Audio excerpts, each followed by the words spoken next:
राज्यात 12 जिल्हा परिषदासाठी 5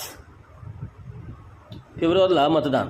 निवडणूक आयोगाने मतदानाची प्रक्रिया 10 फेब्रुवारी 2026 पूर्वी पूर्ण करण्याचे उद्दिष्ट ठेवले आहे। सर्वोच्च न्यायालयाने 15 फेब्रुवारीपर्यंत मुदत वाढवून दिल्याने प्रशासकीय तयारीला वेग आला आहे।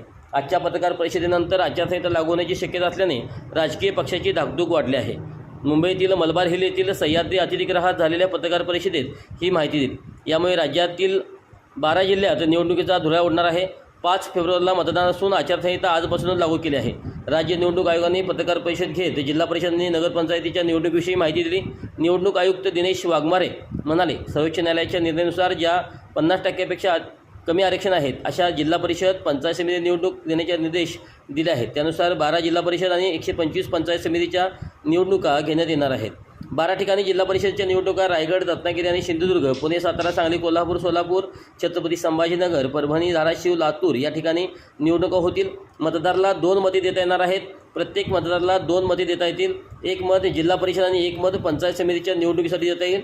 नामनिर्देशन प्रक्रिया ही ऑफलाईन प्रक्रिया राहणार असून महापालिकासारखीच होणार आहे। ज्या जागा राखीव आहेत त्या जागेवर जात वैधता पडताळणी आवश्यक असणार आहे।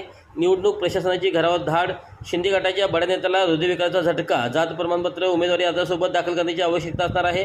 जात प्रमाणपत्र नसेल तर जात पडताळणी समितीकडे अर्ज दाखल केल्याची सत्यप्रत सादर करणे आवश्यक आहे। निवडणूक आल्यावर 6 महिन्याच्या आत सादर करणे आवश्यक असणार आहे। जर नाही केलं तर त्याची निवड रद्द होईल। उदगाव येथील कृष्णा नदीत 14 वर्षीय विवाहितेने उडी घेऊन केली आत्महत्या। उदगाव अंकली पुलावरून कृष्णा नदीच्या पात्रात उडी घेऊन एका 24 वर्षीय विवाहितेने आत्महत्या केल्याची धक्कादायक घटना आज दुपारी 1:30च्या सुमारास घडली। प्राजक्ता राहुल देसाई, राहणार गाव भाग सांगली असे विवाहितेचे नाव असून सध्या SRF सांगली आपत्ती व्यवस्थापन पथकाकडून नदीपात्रात विविध पातळीवर शोध मोहीम सुरू आहे। सविस्तर माहिती अशी की प्राजक्ता देसाई या आज दुपारी उदगाव अंकली पुलावर आल्या होत्या। काही काळ तिथे थांबल्यानंतर त्याने अचानक पुलावरून कृष्णा नदी पात्रात उडी घेतली। पुलावरून जाणाऱ्या प्रवाशांच्या ही बाब लक्षात येताच त्यांनी तातडीने पोलिसांना पाचारण केले। आत्महत्येचे नेमके कारण अद्याप स्पष्ट झाले नाही। शोध मोहीम सुरू आहे। घटनेची माहिती मिळताच सांगली आपत्ती व्यवस्थापन पथक आणि SRFचे जवान घटनास्थळी दाखल झाले आहेत।